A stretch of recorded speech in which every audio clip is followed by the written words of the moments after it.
অন্তর্বর্তীকালীন সরকার জুলুম, নির্যাতন, নিষ্পেষণ, বৈষম্য দূর করার জন্য যেভাবে উদ্যোগ গ্রহণ করা দরকার সেই উদ্যোগগুলো আমরা দেখতে পাচ্ছি না।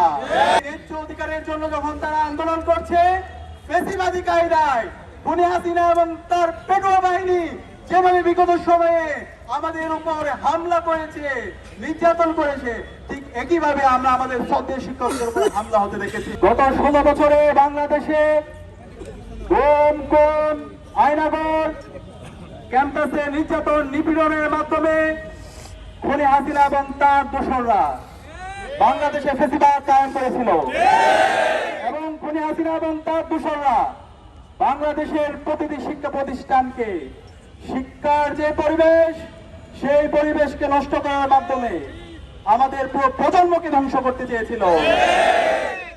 আমাদের শিক্ষকদের যে ন্যায্য অধিকার, সেই অধিকার থেকে আমাদের শিক্ষকদেরকে বঞ্চিত করা হয়েছে।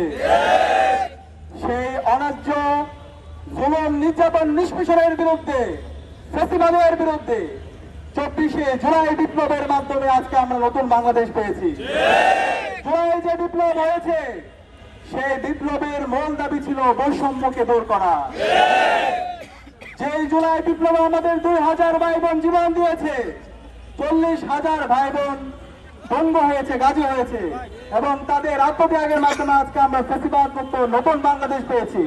সকল শহীদদের মূল উদ্দেশ্য ছিল একটি ইনসাফ ভিত্তিক বাংলাদেশ বিনির্মাণ করা, বৈষম্যহীন বাংলাদেশ বিনির্মাণ করা।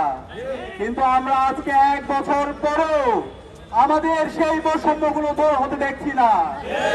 যে অন্তর্বর্তীকালীন সরকার শহীদদের রক্তের উপর বসে গঠিত হয়েছে, সেই অন্তর্বর্তীকালীন সরকার জুলুম, নির্যাতন, নিষ্পেষণ, বৈষম্য দূর করার জন্য যেভাবে উদ্যোগ গ্রহণ করা দরকার সেই উদ্যোগগুলো আমরা দেখতে পাচ্ছি না।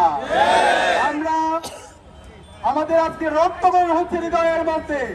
আমাদের জাতি গড়ার কারিগর, আগামীর প্রজন্ম গড়ার কারিগর, আমাদের শ্রদ্ধেয় শিক্ষকরা ন্যায্য অধিকারের জন্য গত 8 দিন ধরে শহীদ মিনারে অবস্থান করতে হচ্ছে।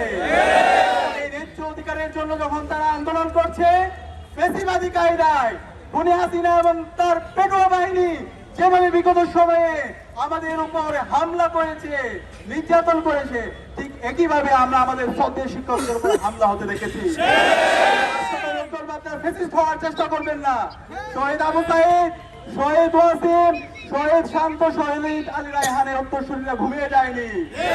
আবু সাইদ যেভাবে প্রতিবাদ প্রতিরোধ করে চলেছিল, ইনসাফের পক্ষে কথা বলেছিল, বৈষম্যের বিপক্ষে কথা বলেছিল, আমরা শহীদ আবু সাইদ, ওয়াসিম আলী রায়হানের উত্তরসূরিরা ঠিক একইভাবে আমরা আমাদের বৈষম্যের বিরুদ্ধে, ইনসাফের পক্ষে আমরা কথা বলে যাবো ইনশাআল্লাহ।